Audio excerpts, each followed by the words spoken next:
Hi, and welcome back to my sewing room and my weekly UFO update, where I've challenged myself to sew at least 15 minutes a day on my UFOs. I've just finished up week 29 of my second year of this challenge, and this week's been all about Halloween quilts. Let me show you what I got done. Last week I liked it when I already had the backs ready to go with my quilt tops. And even some of you suggested that I should go ahead and just focus on making backs. So that's what I did. I had 3 Halloween quilts left in my quilting pile. So the first thing I did was pull some of the Halloween prints that I knew I had a lot of. I pulled these 3 prints off my Halloween shelf. I had bought several yards of these prints when they were on sale a few years ago, thinking they would make perfect backs. This one's a small quilt, and the width of the fabric was the perfect size for the back. So all I had to do was roll out enough fabric to cover the length of the quilt top and cut it. And with that, I had the back ready to go for that quilt. Of course, it needed some pressing, but I planned to do that right before I quilted it. I used the same print for my next quilt top, my Halloween shifting chevron.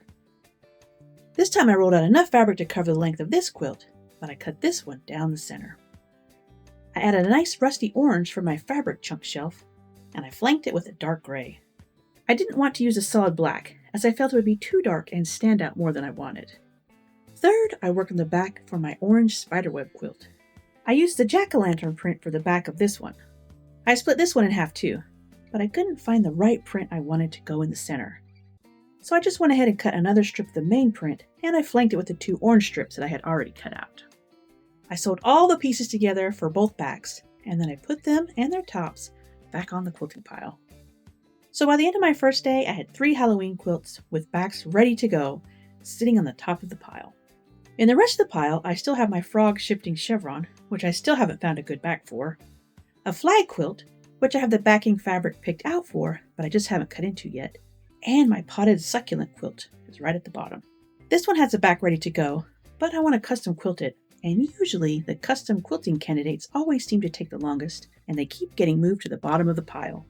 But once all the easy ones are quilted, I'll finally have to work on those. Thursday, I put my Halloween shifted chevron quilt on the frame and I quilted it. I did another meander, but this time my lines are straight with sharp corners.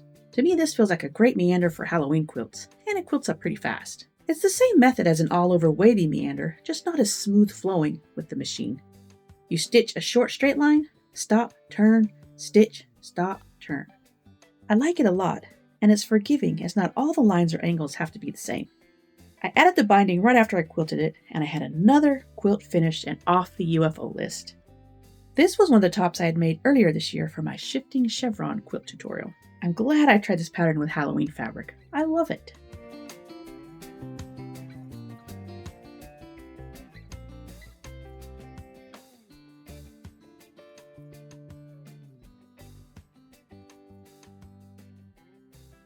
Friday, I started out auditioning some different orange threads for my Baby Geo quilt.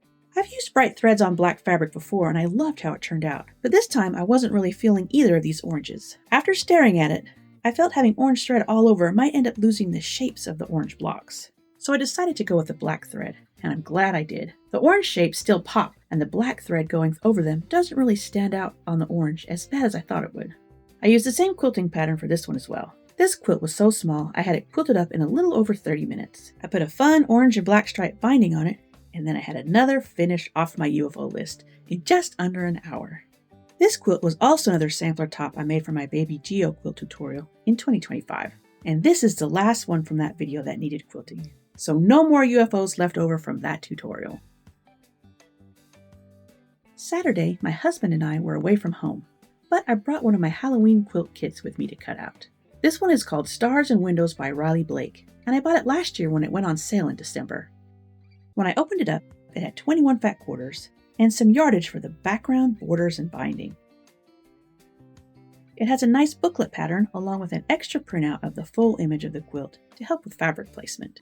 I spent time organizing the prints so I would know which ones to cut for which blocks. Then I pressed all the fat quarters and I got to cutting. I cut out everything for block A on Saturday. I didn't time myself, but I would guess I spent an hour or more playing around with the fabric and reading over the pattern. Sunday I cut out the rest of the fabric for block B. Again, I didn't time myself, but by the time I had called it quits, I had everything cut out except the borders. And I actually had quite a bit of fabric left over, probably enough to make a smaller Halloween quilt. Monday, I almost loaded my orange spiderweb quilt onto the frame, but I finally had an idea of what to do with my watermelon fabric for my mini bolt challenge project. When I pulled this watermelon fabric, I thought it would be fun to play with, but I have been creatively blocked on what to make with it for weeks. Finally, I decided I was taking too long to do anything, and I decided to cut a couple strips off and make one of my favorite blocks with it, some Ohio stars. After I started cutting into it, I finally had a good idea of what to do with those blocks and how to use up the rest of the fabric. That means I'll go back to sticking to my 15 minutes a day for my UFO sewing, and that orange spiderweb quilt will have to wait to get quilted. I thought about putting it on the frame anyway and just slowly stitching at it, but I knew I would need the long arm for the watermelon quilt soon, so I decided to wait. I just didn't think I'd get that orange spiderweb quilt off the frame in time, so I decided to use my UFO minutes working on my Halloween quilt kit, and I started sewing some of the blocks together. I spent a little more than 15 minutes sewing some background pieces to the main prints, and then I pressed them. Tuesday, I spent about 25 minutes adding more background pieces to grow my units, and I pressed them, and I called it a day for my UFO sewing. The next coming week, I'll keep working on this kit. Since it's in the piecing stage, I can carve out some good 15-20 minute chunks of piecing, put it back in the box, and then work on my main project. Overall, I had a good week. I finished 2 UFOs, and I got a good start on another one. I thought the quilt in the kit was going to be a little bit more complicated than it really is. But once I started pulling out the fabric and cutting it up and looking at the pattern, it seems a lot more manageable than I thought it was. So come back next week and see how far I actually get. And thanks so much for following along. And until next time, happy sewing.